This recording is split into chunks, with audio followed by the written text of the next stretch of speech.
Magandang hapon sa inyo mga bata. Sa araw na ito, dadako naman tayo sa panibagong leksyon natin tatalakayin sa araw na ito.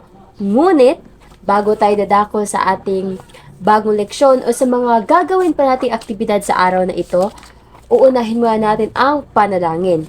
Kaya ilagay natin ang ating sarili sa presensya ng ating Panginoon.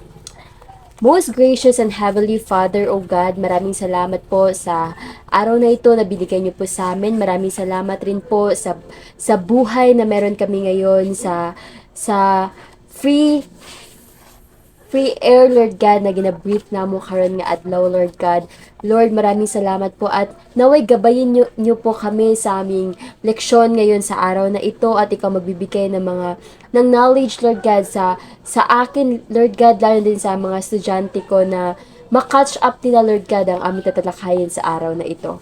Maraming salamat po at I bring all the glory and praises to you alone, Lord God. In Jesus' name we pray. Amen. Magandang hapon mga bata. Alam ko na medyo katulgo na jud no kay it's already 2 p.m. Ngunit kailangan maging energized tayo sa araw na ito para mas ganahan kayo sa ating diskusyon at sa mga aktibidad pa na ating gagawin sa araw na ito. So, tapos na tayo sa ating panalangin. Dadako muna tayo dun sa attendance. Yun ang pinaka-importante sa araw na ito na kailangan na merong nakasulat na pangalan para malaman natin kung sino ba talaga ang lumiban sa araw na ito. So, meron akong isang pirasong papel dito. At sa papel na ito, ilagay nyo lang iyong pangalan dito at dito naman sa other side is your signature. Ilalagay nyo ang iyong pangalan at saka yung akda dito sa kabilang banda para masuri ko rin bilang guro nyo kung sino ba talaga ang lumiban sa araw na ito at para malaman ko rin kung sino yung hindi nakadalo sa ating leksyon sa araw na ito. Kaya, please, I will distribute this paper from the front hanggang doon na umabot na doon sa likod. O sige. Basahin ko muna ang ating objective sa araw na ito. Pagkatapos mong basahin at isagawa ang mga gawain sa module na ito, ikaw ay inaasahang nakapagbibigay ng sariling pagpapakahulugan ng pagkamamamayan. Nakagagawa ng isang slogan na nagpapakita ng pagiging aktibong mamamayan at nagbibigyang halaga ng pagkamamayang Pilipino batay sa saligang batas. Pero bago tayo dadako sa ating leksyon sa araw na ito, meron ako ipapakita sa inyong mga larawan. Larawan na magre-reflection kayo kung ano ba talaga ang ipinahiwatig na larawan sa inyo. It's your own opinion, it's your own idea kung ano ba talaga ang naintindihan nyo sa larawan na aking ipipresenta. Handa na ba kayo? Mabuti! O ayan, ano ba ang refleksyon ninyo or ano yung naintindihan sa larawan na pinapakita? Merong mga simbolo ng watawat ng Pilipinas. Meron din mga tao na para nagaganyan sa kanilang mga kamay. 'Di ba? Nakikita 'yo sa picture, sa larawan. So ano ang yung opinion batay dito? Mr. Nicole Gadiane, ano ang iyong naintindihan sa larawan na ito? Mabuti, tumpak. Ang larawan na ito ay nagpapakita ng pagiging pagkamamayan o lugar na kung saan ang isang tao ay nabibilang. Kagaya na lang natin ng mga Pilipino. San bang lugar o san bang bansa tayo nabibilang? Sa Pilipinas. Yan malalaman natin na tayo ay isang mamamayan ng Pilipinas.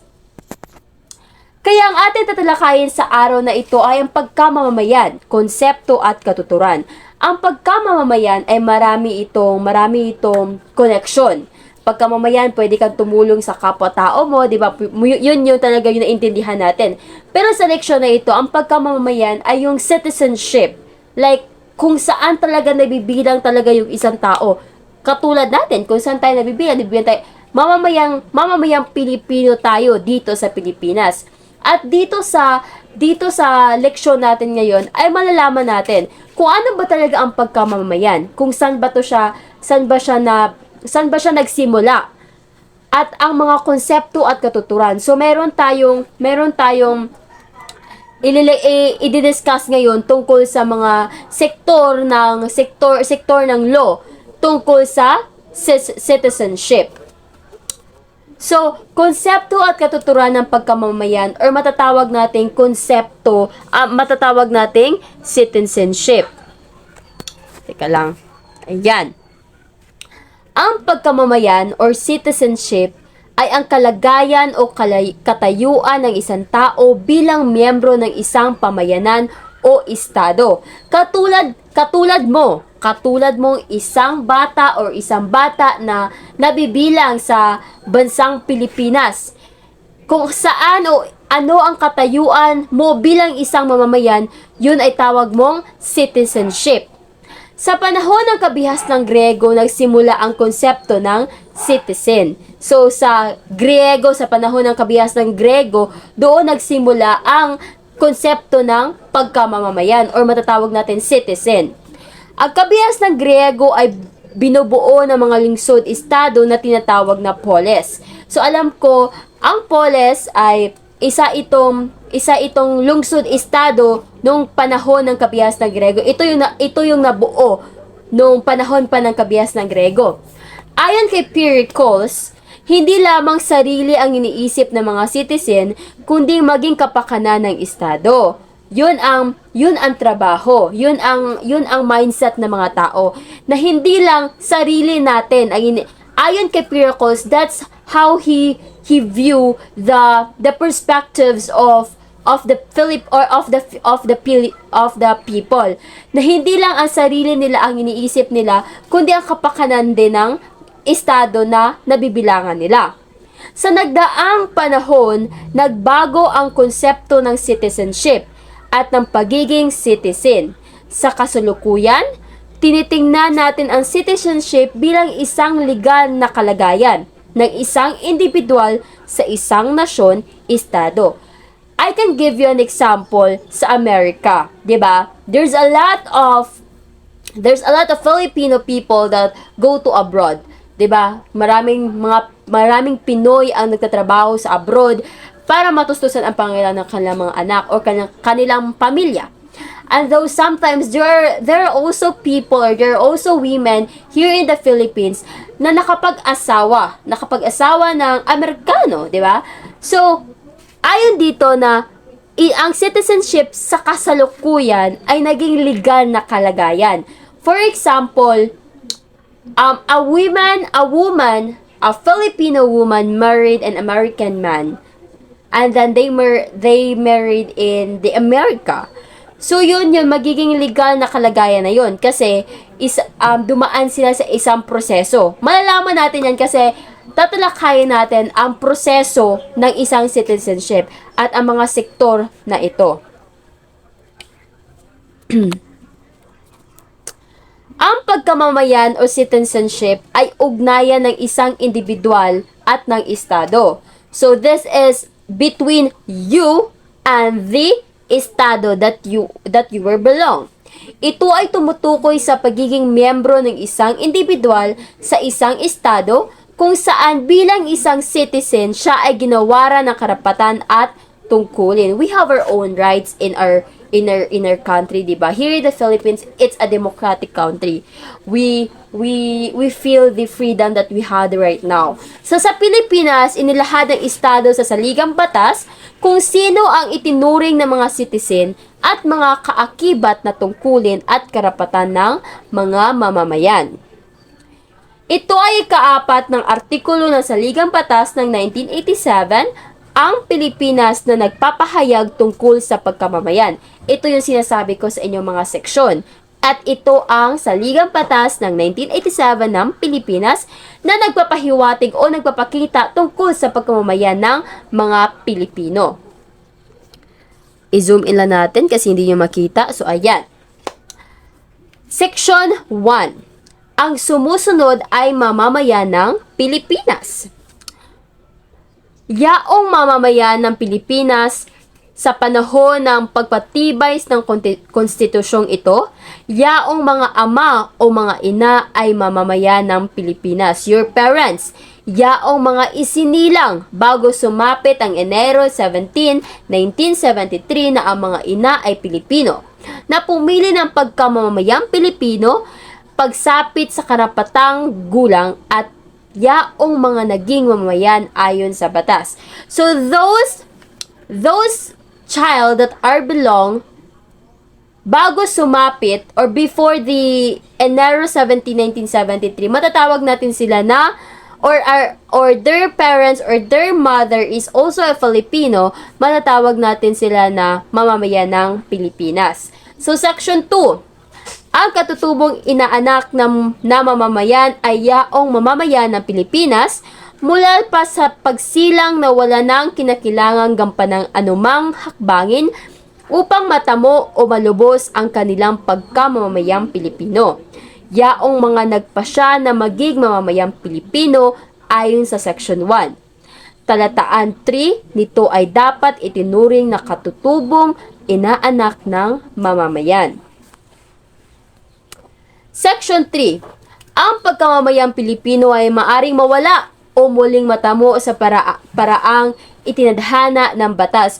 So, the law here in the Philippines is also the same what the America have. So, kung ano yung mga batas na meron sa Pilipinas, kagaya lang ng citizenship, meron din yan dito sa Pilipinas. Sa Section 4, mananatiling angkin ang kanilang pagkamamamayan ng mamamayan na Pilipinas na mag-asawa ng mga dayuhan.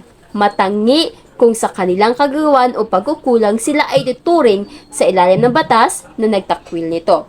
So, as I said a while ago that if a Filipino woman married an American man, masasabi dito na kapag nag-aasawa ng mga dayuhan, matangi kung sa kanilang kagagawan o pagkukulang sila ay tuturing sa ilalim ng batas na nagtakwil nito. So, there are also process of law about that. So, I don't know if hindi ko alam kung ano yung proseso niyon, pero meron siya dito sa Section 4, makikita natin, no?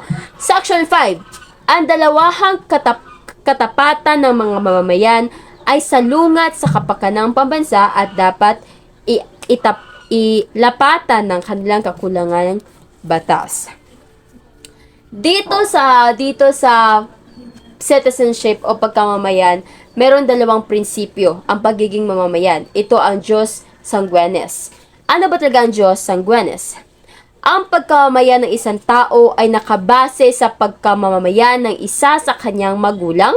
Ito ang prinsipyong sinunod sa Pilipinas. So for example, if your parents are also a citizen, or are a citizen here in the Philippines, ikaw ay isang mamamayan ng Pilipinas dahil nakabase sa pagkamamayan ng mga magulang. Sa Diyos Sole o Diyos Lose, ang pagkamamamayan ng isang individual ay nakabatay sa lugar kung saan siya ipinanganak. Ito ang prinsipyo sinunod sa Amerika. So dito sa Pilipinas, ang prinsipyo na sinunod ng Pilipinas ay kung ang iyong mga magulang ay isang mamamayan dito sa Pilipinas, pwede kang maging isang mamamayang Pilipino rin dito sa Pilipinas. Yan ang binabase ng Pilipinas.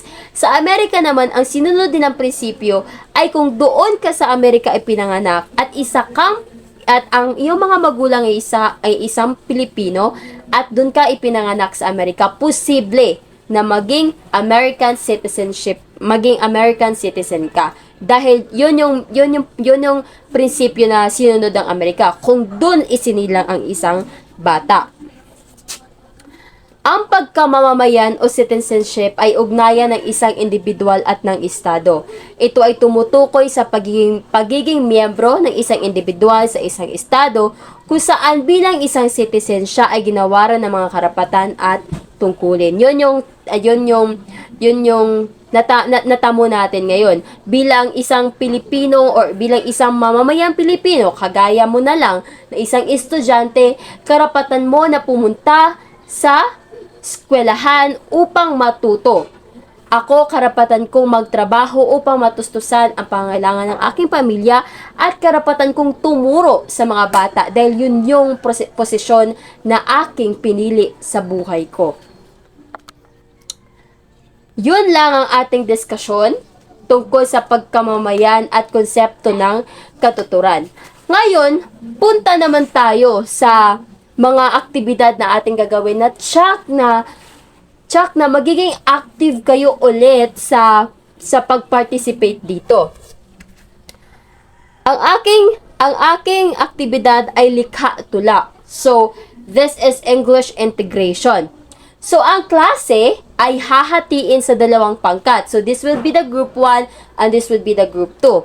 Ang bawat pangkat ay gagawa ng tula ukol sa pag-unlad at pagpapahalaga sa pagkamamamayan. So, gagawa kayo ng isang tula na nagpapahiwatig ang tula tungkol sa pag-unlad at pagpapahalaga sa pagkamamamayan ng bawat individual.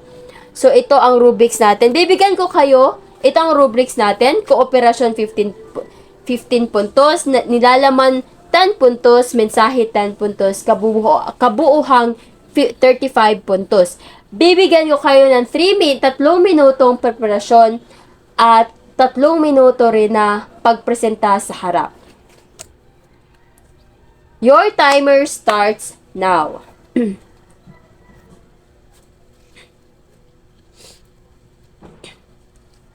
Magaling mga bata! Maraming salamat sa iyong kooperasyon sa ating aktibidad ngayon. Ngayon naman ay dadako tayo sa panibagong or ikalawang aktibidad na ating gagawin sa araw na ito. Ito ang paggawa ng slogan. So, ang klase ay hatiin naman sa dalawang pangkat. Kung sino yung kagrupo nyo kanina, yun na yung kagrupo nyo ngayon. So, ang klase ay hatiin sa dalawang pangkat. Ang bawat pangkat ay gagawa ng isang slogan na nagpapakita ng pagiging isang aktibong mamamayang Pilipino. So dito sa dalawang pirasong papel na ito, this paper would go to group 1 and this is also for group 2. So dito sa isang pirasong papel na ito ay ilalagay niyo ang iyong slogan na nagpapakita sa pagiging aktibong mamayang Pilipino or pagiging aktibong mamayang Pilipino ng mga individual na meron dito sa Pilipinas. You can also put a slogan na tungkol sa mga naranasan nyo dahil it's easy for you to identify kung ano ba talaga ang pagiging aktibong mamayang Pilipino kung nakabase sa experiences ninyo bilang isang mamayang Pilipino dito sa Pilipinas. So, ang rubrics natin ay nilalaman 10 puntos, kaangkupan 10 puntos, pagkakamalikhain 10 puntos, at ang kabuhuan ay 30 puntos. So, same time, bibigyan ko kayo ng 5 minuto kasi it is a slogan. 3 minutong preparasyon at 5 minutong preparasyon at 3 minuto lang din ang pagpresenta nyo, pag-explain nyo sa slogan ninyo. Maraming salamat mga bata sa inyong kooperasyon sa ating pangalawang aktibidad.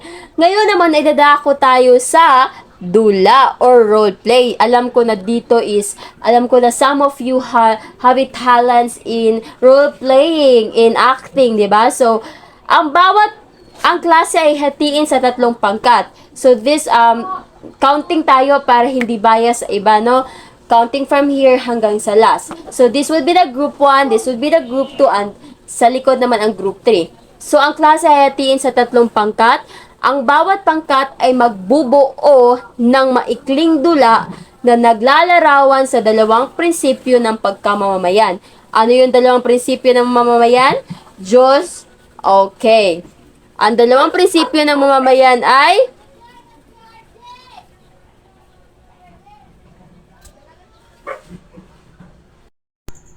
So, ngayon, at dadako naman tayo sa ito yung gagawin nyo na